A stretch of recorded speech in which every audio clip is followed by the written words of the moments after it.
What's up everyone, it's me Zombie and welcome to our happy little cosplay channel, and today I have some really exciting news. Your girl got sponsored! Yes! This video is brought to you by Cosplay Amino. Cosplay Amino is a cosplay community where makers and cosplayers alike can get together and we can show each other our work on a fun and easy to use app. I've been using Cosplay Amino for a few days now, and I am so thrilled with how positive and kind the community is. Everyone there is really welcoming to cosplayers of all skill levels. I really love this community because everyone is so eager to share their work and it is so inspiring. Please check it out.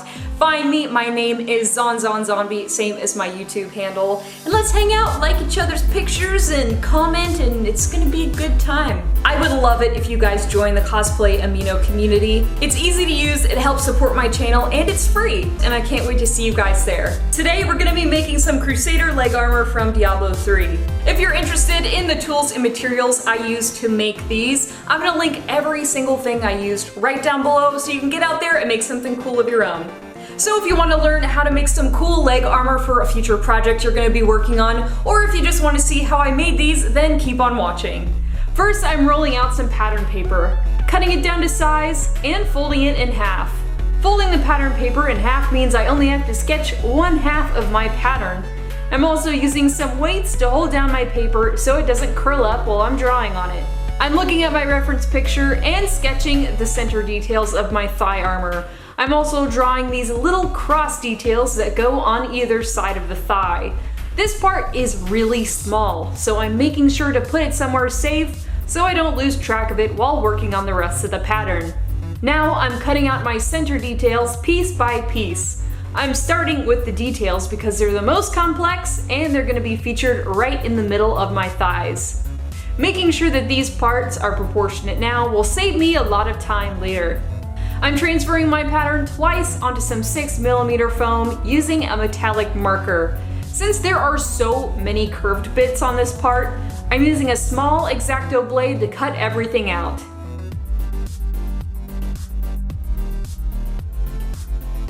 Now that my base pieces are transferred onto foam, now I can cut the pattern again for the details that go on the inside. When I cut this piece out, it kind of looked like Cactar or Groot. After tracing my two Groots, I cut them out with an X-Acto blade. I cut out a total of 4 side panels for my center pieces, 2 for each side. I repeated the process of tracing them and then cutting them out. I cut out some extra rectangle details to go on my side panels as well.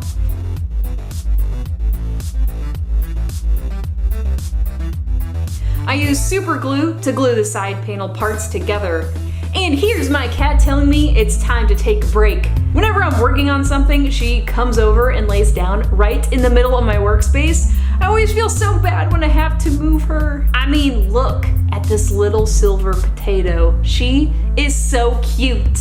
After 5 minutes of good cat petting, I etched some lines into my Groot looking details with an X-Acto blade and a rotary tool. In hindsight, I found out that I didn't need to do this step, but oh well, lesson learned. I add a raised square detail to each Groot piece and used a rotary tool to round out those edges. I assembled my two pieces together using super glue, and to make sure that glue was even, I used a scrap piece of foam as a squeegee to smooth down the glue's surface before sticking them all together. I cut out this little diamond ovally shape that will fit in the middle of my center detail. I rounded the edges and glued it in. I added glue on the edges of my side panels and added them to the middle. Now this is finally starting to look like something. I'm going to start making the base piece for my thigh. I'm folding a piece of brown paper in half and using my assembled centerpiece to help me eyeball the right size for my thigh piece. I want this thigh armor to end right above my knee, so I'm making sure that it's large enough to house my center detail but not big enough where it's uncomfortable to wear. I'm using scissors to cut out my base pattern and then transferred it onto some 6mm foam with a metallic marker. I cut out my base pieces and applied my details with glue. Now I'm using my rotary tool to round out my edges and make sure everything looks nice and neat. This next part is so nerve-wracking. I am going to wrap this whole piece in 2mm foam. I'm doing this so I can achieve a molded armor look, but for way cheaper without using molding supplies, thermoplastic, or a vacuum form machine. This method is sort of high risk, but with some practice, doing this to foam pieces can turn out looking really nice. Trust me, I had to mess this up a bunch of times before I started doing it right, so don't feel bad if you goof up the first time. I'm tracing the shape of my thigh pieces in 2mm foam. Then I'm covering both pieces in contact cement. I'm using a scrap piece of foam here to make sure I get into all the nooks and crannies. I'm also using this to get rid of all the excess glue so I have a nice even surface. After the glue is dry, I drape the 2mm foam over my thigh. I'm using the end of a Sharpie to press in all the 2mm foam into all those details of the base piece.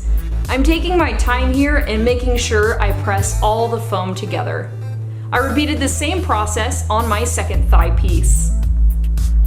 I'm taking my squiggly cross pattern that I made earlier and tracing it 8 times onto 2mm foam. Hi there, I love you. Stop drawing squiggle crosses for a moment and give me the good scritches. Thank you. Then I'm cutting them all out and placing them onto the corner areas of my thigh pieces with glue. Taking an X-Acto blade, I'm etching in some extra details on my raised thigh parts. Then I can use a heat gun to open up all the details I cut in. And since I already have my heat gun out, I can use it to shape my thighs. I like focusing the heat from the heat gun on the area where the foam needs to bend. Then I hold that part in shape until it cools. It's battle damage time! I'm tilting my rotary tool at an angle and adding some gashes and dents in the armor. I want my Crusader to look like an experienced fighter, so I'm adding lots of battle damage. Finally, I'm giving them a test fit. Looks like the front of my thighs will be adequately armored. Time to move on to the knees. Looking at my reference pictures, I'm sketching my knee design onto some pattern paper. The knees are much more detail heavy than the thighs, so this process took me a little longer than last time. I cut out my pattern with scissors and trace it twice onto some 6mm EVA foam. I cut out my knee pieces with an X-Acto knife and set them aside for now. Using that same knife, I'm cutting out the border detail on the knee piece, transferring them onto foam, and carefully cutting it out. Lastly, I traced and cut the center of the knee pieces and cut out an oval in the middle. A resin gem will be going into these holes later, so these holes are just a placeholder for now. I used a rotary tool to round out the edges, and then used super glue to stick everything together. The tops of the knees had these neat ridges on top. I used a foam dowel from TNT Cosplay Supply and cut it into pieces to use as my ridges. I dabbed both ends of the pieces in glue and then attached them to the top of the knee. Once they were all attached, I used my rotary tool again to smooth down the pokey edges and make them look more organic. Using the heat gun, I used it over the whole knee piece to get rid of all those foam fuzzies. I also used my heat gun to bend my knee into a bendy knee shape. Holding the piece into shape on the outside while using the heat gun on the inside really helped form the knees. I traced, cut, and glued down a ring detail that goes around the gem holder. I used my trusty rotary tool again to tidy up the edges on my knees. The bottom of the knees have this cool fin detail. I made a pattern for it and transferred it onto 6mm foam.